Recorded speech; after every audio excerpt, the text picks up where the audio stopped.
এক গাঁজাখোর বক্তা বলছে নবী অর্থ সাংবাদিক। কোথায় পাইছে? আমি তো সরি বলেছি, আমি তো মাপ চেয়েছি, এমনকি রাতে তাহাজ্জুদ পড়েও আমি মাপ চেয়েছি। মুফতি আমির হামজা সাহেব নবীকে সাংবাদিক বলার পরে ডক্টর এনায়েতুল্লাহ আব্বাসী সাহেব তাকে জাহান্নামের কীট ও পাগল গাঁজাখোর বলে ফতোয়া দিয়েছেন। এই সম্পর্কে আপনি কি মনে করেন? আসলে কি তিনি এই নবীকে সাংবাদিক বলে কাফের হয়ে গিয়েছেন? চমৎকার একটি প্রশ্ন, যে আসলে বেশ কয়েকদিন ধরে আমি এটা শুনছি যে মুফতি আমির হামজা ভাই তিনি কোনো এক সাংবাদিকদের অনুষ্ঠানে সাংবাদিকদেরকে নসিহা করতে গিয়ে বলেছেন যে নবী শব্দের অর্থ হলো বার্তাবাহক, যিনি সংবাদ প্রচার করেন। তো সবচেয়ে উত্তম সংবাদ প্রচারকারী বার্তাবাহক ছিলেন রাসূল সাল্লাল্লাহু আলাইহি ওয়াসাল্লাম, এবং তিনি ছিলেন সেরা একজন সাংবাদিক।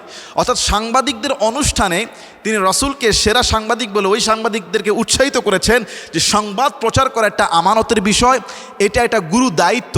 যদিও শব্দটা আমাদের দেশের সঙ্গে রাসূলের শানে এইটা বেমানান, কেননা আমাদের দেশের সাংবাদিক শুনলে আমরা অনেকটা নেগেটিভ ভাবি, কারণ আমাদের দেশের সংবাদগুলো বেশিরভাগই উল্টা প্রচার করা হয়। অনেকে ঘুষ খায়, অনেকে আপনার জুলুমের পক্ষে সংবাদ করে, জুলুমের বিপক্ষে করে না। তো জুলুমের বিপক্ষে খুব কম করে। এরকম এই সংবাদ আসলে যে ভালো একটা জিনিস। দেখুন রাসূল সাল্লাল্লাহু আলাইহি ওয়াসাল্লাম তিনি সংবাদ বাহক ছিলেন, নবী ছিলেন। তো হয়তো তিনি এভাবে সাংবাদিক শব্দটা রাসূলকে খাটো করার উদ্দেশ্যে তিনি বলেন নাই, সাংবাদিকদেরকে উৎসাহিত করতে গিয়ে হয়তো শব্দটা বের করে ফেলেছেন। যদিও তিনি পরবর্তীতে ক্ষমাও চেয়েছেন যে আসলে এরকম শব্দ হয়তো ব্যবহার করা ঠিক হয় নাই বা ঠিক না, রাসূলের শান মানে আরও উঁচু শব্দ যাবে। তিনি আমরা বলার পরে সংশোধন করেছে, অনেক আলেমরা ক্রিটিসাইজ করেছে, সমালোচনা করেছে, ব্যাখ্যা করে দিয়েছে। তিনি আল্লাহর কাছে ভুল বুঝতে পেরে ক্ষমা চেয়েছে, তিনি তো পার পেয়ে গিয়েছে।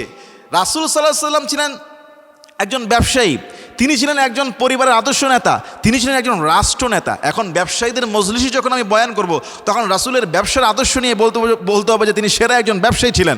তার মানে এই না যে আপনি হুট করে প্রচার করলেন যে অমুক রাসূলকে ব্যবসায়ী বলেছে। আরে ভাই, ফোকাসটা, সেন্সটা আর পরিবেশটা বুঝতে হবে।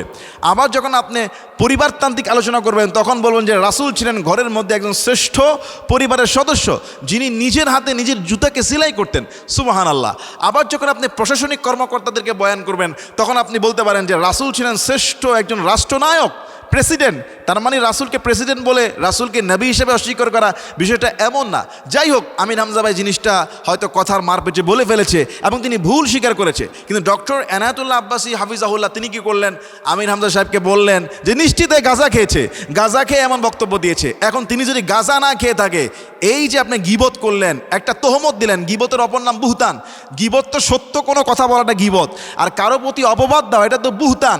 এই গাঁজার প্রমাণ যদি আপনি দিতে না পারেন, তাহলে কত বড় একটা অন্যায়। একজন আলেম হয়ে আজকে আমাদের আলেমদের মধ্যে এত কাদা ছুটাছুটি, এত ফিতনাবাজি, সাধারণ মানুষ বলে যে আমরা কোথায় যাব, কি করব, এবং তাকে জাহান্নামের কীট বলা। একজন দায়ী হতে পারে ভিন্ন মত, আপনার আমার মতের সাথে হয়তো মিলে না, কিন্তু সে একটা ভিন্ন মত। অনেক আলেমরা তাকে সংশোধন করেছে, বলেছে, তিনি বুঝতে পেরেছেন এবং তিনি আক্ষরিক অর্থে বলে ফেলেছেন।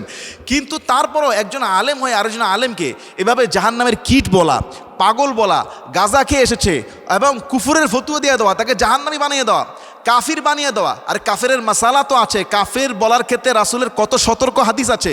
আল্লাহর হাবিব সাল্লাল্লাহু আলাইহি ওয়াসাল্লাম তিনি বলেছেন, কাউকে কাফের ফতুয়া দেওয়া হলে সে ব্যক্তি যদি কাফির না হয়, তাহলে তার দিকে তার এই ফতুয়া ঘুরে আসে। এখন আমির হামজা ভাই একজন মুসলমান, তিনি ভুল করেছেন বা ভুল বুঝেছেন, ক্ষমা চেয়েছেন, তিনি তো আল্লাহর কাছে মাফ পেয়ে যাবেন। আপনি যে খুব তাড়াহুড়া করে ফেললেন, কাফের ফতুয়া দিয়ে দিচ্ছেন, জাহান্নামের কীট বানিয়ে ফেলেছেন। এখন রাসূলের হাদিস অনুযায়ী এই হাদিস, এই যে কাফেরের ফতুয়া, তাকফিরের ফতুয়া, এটা তো আপনার দিকে চলে আসে।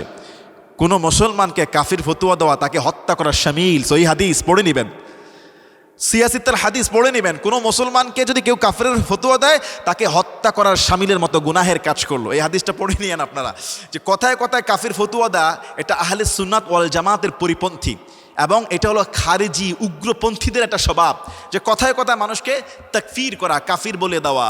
এর আগে আমরা দেখছি যে মিজানুর রহমান আজহারী হাফিজাহুল্লাহ তিনি রাসূল সাল্লাল্লাহু আলাইহি ওয়াসাল্লামের বডি ফিটনেস, তার সৌন্দর্যকে বর্ণনা করতে গিয়ে একটা শব্দ ব্যবহার করেছেন যেটা যায় না, তিনি পরবর্তীতে হয়তো এটা বলেও দিয়েছেন, কিন্তু তাকেও কাফির বানিয়ে ফেলা হয়েছে।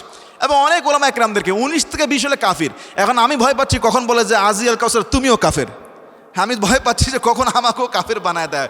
যাই হোক, এনায়েতুল্লাহ আব্বাসী সাহেব উনি একজন বিদগ্ন জ্ঞানী আলেম, কিন্তু উনি যে হঠাৎ করে এভাবে মানে তুচ্ছ তাচ্ছিল্য করে, এবং অনেক সময় দেখছি অনেক আলেমদেরকে একবার আরেক আলেমকে বলেছে বিচি মৌলবী।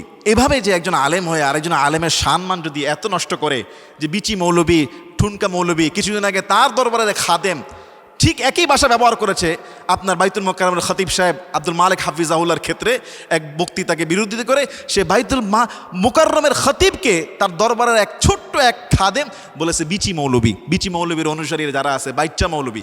তো একটা দরবারের খাদেম বা পীর সাহেবের ভাষা যদি সংযত না হয়, তাহলে তো তার শ্রোতা অনুসারীরা তারাও তো বিগড়ে যাবে, পাগলাটে হবে, কথা হবে দলিল টু দলিল, কথা হবে ফেকা টু ফেকা, আয়াত টু আয়াত। যেমন আপনি কাফির ফতুয়া দিয়েছেন, আমি কাফিরের হাদিস শুনিয়ে দিলাম যে উল্টা আপনার দিকে ঘুরতে পারে। যদি মির্জা রহমান আজহারী কাফের না হয়, আমির হামজা কাফের না হয়, এবং কাউকে কাফের ফতুয়া দেওয়া এটা তাকে হত্যা করা শামিল, সহিহ হাদিসের বর্ণনা। আমি তো চাইলে অনেক গালাগালি করতে পারি, আর এইসব গালাগালি মিডিয়াতে যাবে, মানুষ অনেকে বাহবা দিবে, অনেকে আমার বিরোধিতা করবে, কি লাভ? কাদা ছোটাছুটি না করে আমরা চাইলে, কারণ আমির হামজা সাহেব এনাতুল্লাহ আব্বাসীর একেবারে ছোট ভাইয়ের বয়সের, ছেলের বয়সও হইতে পারে, তো তাকে তো সুন্দর করে আদর করে স্নেহ করে মিডিয়াতেই আমরা দিচ্ছি, এটা দালিলিক ব্যাখ্যা বিশ্লেষণ করে আরেকজনের ভুলও ভেঙে যেতে পারে। কিন্তু আমাদের সমাজের মধ্যে ভিন্ন মত হলে, বা আমার মতে না হলে, আমার দরবারের বা আমার মুরিদ না হলে অন্য মতের যদি কোনো একটা দোষ করে, তাকে একবারে নামাতে আমরা জাহান্নামের গর্তে পৌঁছায় দেই। যার কারণে বাংলাদেশে এত ফিতনা, এত ফাসাদ, এত দলাদলি, এত মারামারি, এত কাটাকাটি। কিন্তু আন্তরিকতার সাথে মানুষকে বুঝাইয়া দিবে, আন্তরিকতার সাথে যৌক্তিক সমালোচনা করবে, এমন উদার মনে মানুষ খুবই কম আছে।